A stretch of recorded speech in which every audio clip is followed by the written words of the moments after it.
फ्रांसीसी अखबार में लिखा है हमारे नबी सल्लल्लाहु अलैहि वसल्लम का नाम एक शख्स ने अपने नाटक में इस्तेमाल किया है। वो नाटक आज रात पेरिस में दिखाया जाने वाला है।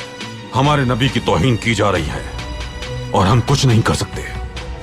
वो सरेआम हमारे नबी की तौहीन करने लगते हैं। हमारी जात पर हमले करें तो कोई फर्क नहीं पड़ता, लेकिन कोई हमारे दीन, हमारे नबी पर हमला करे तो हम कब्र से भी उठ जाएंगे, अपनी तलवार से उनके टुकड़े कर देंगे। वो हमें मार डाले, हमारे गोश्त के टुकड़े टुकड़े कर दे, अपने नबी की हुर्मत के लिए हम राख बनकर भी उठ जाएंगे। आखिरत में अपने पैगंबर को मुंह दिखाने के लिए हम लड़ेंगे, क़यामत तक उनसे लड़ते रहेंगे इंशाअल्लाह। ये कागज के टुकड़े इस बात का सबूत है कि हमारा सामना गैरत से आरी दुश्मन से है।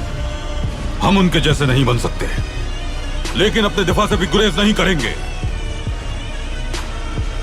फ्रांस के सफीर को फौरी बुलाया जाए।